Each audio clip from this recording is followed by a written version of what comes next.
So you're a young pastoral or spiritual or religious care provider moving around the hospital, and you see a few patients, a member of your church or religion or parish, and they look like they're having a really hard time. So these are people who are very sick, who are looking at the possibility of death, or maybe they're actually terminal or dying, probably in less than a week or in less than 1 or 2 months. So clearly suffering a lot and in all sorts of ways, like they're sad, they're anxious, they're fearful, they have big existential concerns or spiritual or religious concerns. Plus, they have pain and nausea and vomiting and things like that. Not severe. Doctors are pretty good in taking care of symptoms acutely, but it's still there. And it doesn't look like it's going anywhere because the disease is progressing. So you're looking at the kind of patients palliative care people or supportive care people deal with, or specialists who are subspecialized in the advanced cases of their particular fields, like advanced heart failure, advanced kidney disease, advanced liver disease, those kinds of things. And so you approach the doctor, or you meet up with the doctor, and then you ask the doctor how things are, and sometimes you get something that sounds like this. Well, father, pastor, sister, sir, ma'am, if you're like healthcare ministry, we haven't called you up yet because, the patient is still in pain. I mean, it's not like a 10 out of 10, but it's still there, like a 5 or 6 out of 10. It still bothers her, or she's still having these symptoms, or we're still waiting for the psychiatrist to figure out whether she needs an antidepressant. And we need to address this first, and I'm trying to address this first before I call you up, or before we call you up.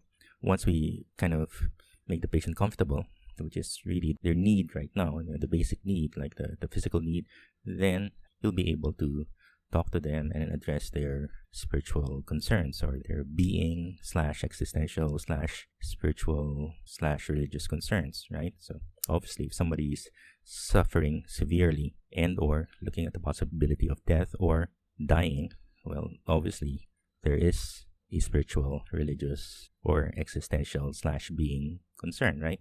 And so you say, well, okay, and you wait for their call. Now, the problem with that is the call doesn't happen. Or if you're lucky, by the time they call you up, you see this patient pretty much out of it, and they're about to do a code, or they're actually performing CPR. And so all you're left with is talking to the family member, trying to pray with them and ask them how things are doing, and then probably doing some kind of final blessing. Now, if you're lucky also, and you're the priest or the pastor or the spiritual care provider, you get called a few hours or a few days before that happens, but the patient's pretty much out of it. There's no way you can sit down and talk to the patient anymore, or you can talk to them in blips of about 3 minutes, and then they doze off and nothing really would get through. Or it's not going to be as easy compared to if you were doing that 1 or 2 weeks ago, right? And then you do your sacrament of healing or prayer of healing or final blessing, and then you pray with the family, and that's pretty much it. And so the question is, what happened? Well, for many cases, you actually encountered this idea inside the minds of the medical providers, and this is their idea, a very humanistic idea of hierarchy of needs, which is very much connected with the hierarchy of values. So hierarchy of values meaning which is the priority, and the hierarchy of needs is what do people need, in order to grow. Now, actually, the thing they can recall from med school is the simplest one there is. It would be Maslow's motivational model hierarchy of needs. Now, Maslow is a psychologist. He's not like a clinician or a hospice doctor. And so the original idea behind this is, he's trying to look at people and he's trying to figure out what motivates them and what their behaviors are and how to figure it out. And the way he formulated his model is that, if you look at people, most of them will behave like this. They'll try to fix first certain needs, like as far as he's concerned, they're like basic needs, like food, eating, and you have to have safety. Maybe you have to have a safe place like a house or a home. And then after that, then you start thinking about you're in a family that cares for you or loves you, or maybe you're in a group that you would consider your family group, not blood relative, but family group. And then inside that group, you'll probably look for a sense of self-worth or self-esteem. And then once you get those things taken care of, then you start trying to go for more, and these are the things that would make you grow as a person. So you try to know more, and then you try to aim for aesthetic needs, and then on the top or down the road you'll get self-actualization, and you kind of go for transcendence. Now obviously what you're interested in would be the top part, like the self-actualization and transcendence, since you're the religious care or spiritual care provider.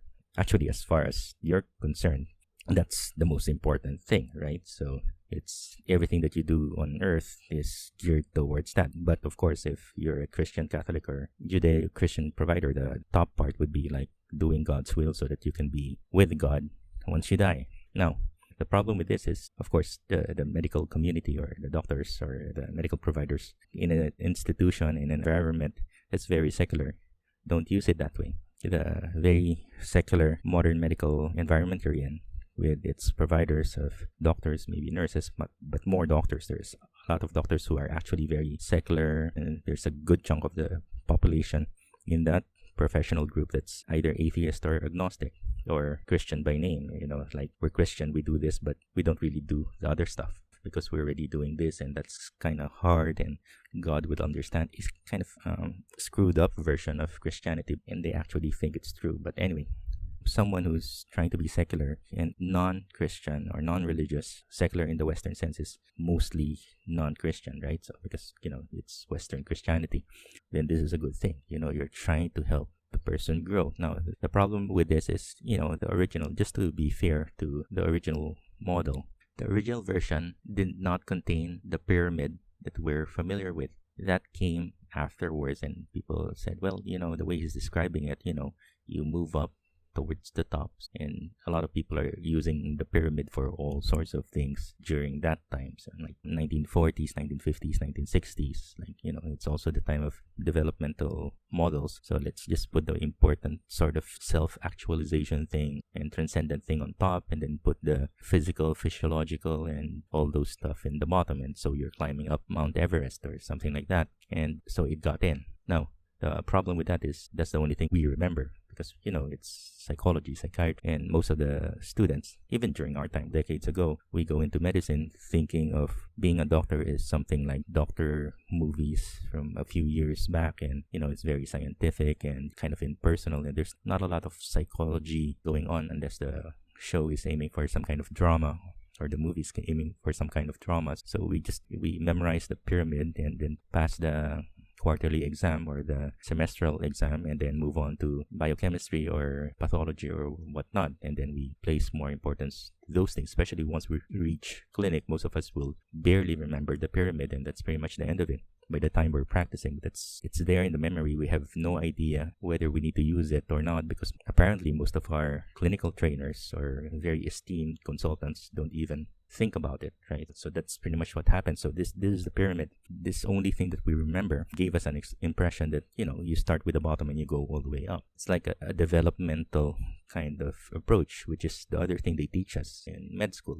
Like the family life cycle, there's developmental stages. You take care of one step before you move on to the next step, and then the kid, there's also developmental stages. You have to move on from one step to the other, and it's the job of whoever's taking care of the kid to help the kid along. So now, if we think about that, that's something that influences the doctor's comments, meaning, well, the patient's still in pain. So that's physical, physiological, and he feels like he's about to die. He's not that comfortable yet. So we have to take care of that first, and then father, pastor, sister, or healthcare ministry person will call you up once we get that controlled.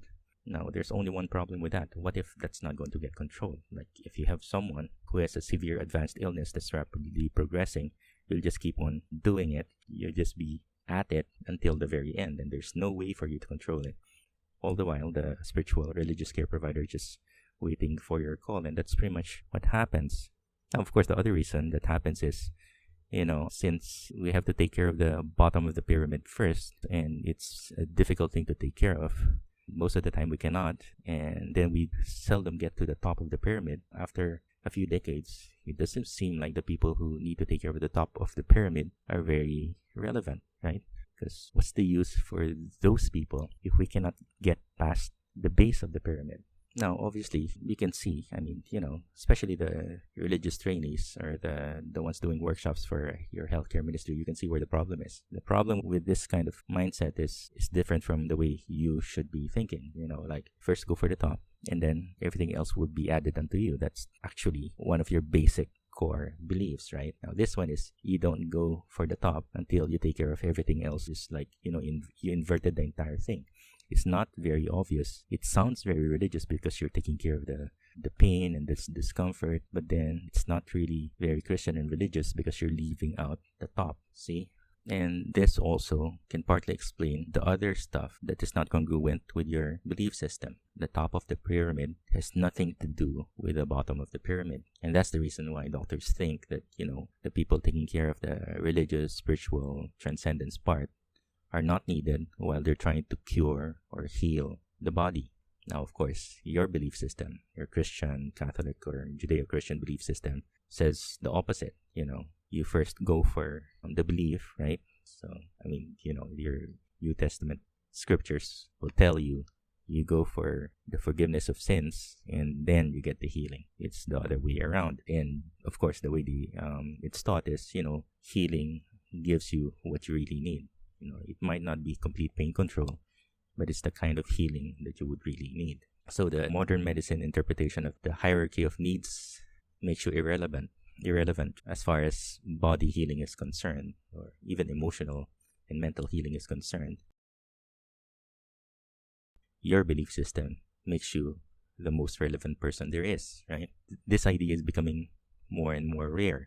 And you know that because this inversion of the hierarchy of needs is also a modern day problem as far as religious groups or churches are concerned. A very, very motivated young spiritual pastor or priest can get really hooked providing the basic needs while forgetting what he really needs to do, or it's overly focused attempting to fight for or provide for the food, the clothing, and the shelter, which is good as long as you don't forget the more important stuff, right? So, and that's like a 20th, 21st century Christian Catholic organization or church problem, right? So, I mean, it's there. It's an ongoing debate, or it's an ongoing concern, like how not to forget the more important thing, And so this is the hierarchy of needs. Now, if modern medicine thinks this way, then that makes you irrelevant if there's a severe illness or someone's actually dying up until the very end. And then they say, well, I give up. I have no idea what to do. My textbook stops there. Go ahead and do whatever you need to do, right? And that's going to be closer and closer and closer to death. Now, sometimes the modern medicine version of end-of-life care makes things more difficult for you because end-of-life care or hospice care, the very secular modern version of hospice care, takes care of that part when you should have been called. And so what happens is you'll see someone on a morphine drip or on a sedative, and then you just sit down and there's absolutely nothing left for you to do but just whisper to the ear of the person and hope that he actually hears you. Of course, you don't hear the person back, and there's no discourse happening anymore. The referral to you pushed farther and farther down the road. Okay, so just be aware of that. So now, we shouldn't leave it at that because, this is like a 1940s, 1950s model. What I can tell you right now, I'm not sure if this pyramid has also gotten into your seminary school or your Christian training school. But what I can tell you right now is even the psychologists are questioning this. Even the one who created the model said that it's supposed to be fluid. Unfortunately, the printers of the textbooks turned it into a pyramid, and then, things just kept going. Nowadays, people recognize the original idea. It's very fluid. There's overlap, just like developmental stages. There's overlap, and there's really no proof that you have to take care of one step before you move on to the higher step. Of course, there are other things that they argue about, like the placement of certain things, like where do you place the sexual needs? Is it higher than this, or is it lower than this? That kind of thing. But, it really doesn't matter, right? So what matters is that in relation to the top of the pyramid. Okay, just be aware of that. You're dealing with a very secular, humanistic kind of institution or subgroup of the professional organization or medical professionals, medical carriers that are increasingly becoming more and more secular, humanistic, secular, and non-religious. Now, the final point I have to tell you is the top of the pyramid is not necessarily based on your belief system. The very secular approach thinks that the top of the pyramid should be defined by the person himself or herself. There's no absolute top. It doesn't need to be Christianity based. Okay, so now you have a very complicated, very troubled scenario for the family and the patient and you. You have a part of your church goes in the hospital, gets bombarded with the behavior more focused on the bottom of the pyramid, right? You don't get to see the patient right away. There's no time for you to help out and refocus or intervene with the top of the pyramid, right? And then the patient goes closer and closer to death, not reaching any part of the top. And then the people he encounters, the psychosocial clinical support people, even hospice care could be part of that, will attempt a very secular humanistic approach and ask them, what do you want to achieve near death? And the answer is not being guided by you, right? So it's even possible that the patient has stopped praying for the past 1 to 2 weeks because it doesn't seem like anyone in the hospital is praying. So he gets egged on to choose the ideal death for him. And of course, people around him and asking him might have a very non-religious, non-Christian idea of what the ideal is, and consciously, subconsciously pushing this idea onto a member of your church. And now that could be a problem. So what's the solution? The solution is you have to insist that you should be there even if the patient is experiencing suffering, pain, nausea, vomiting, and such, right? You have something to say about suffering that could help the person a lot, right? Suffering is not all bad from a religious, Christian, Catholic, Judeo-Christian perspective.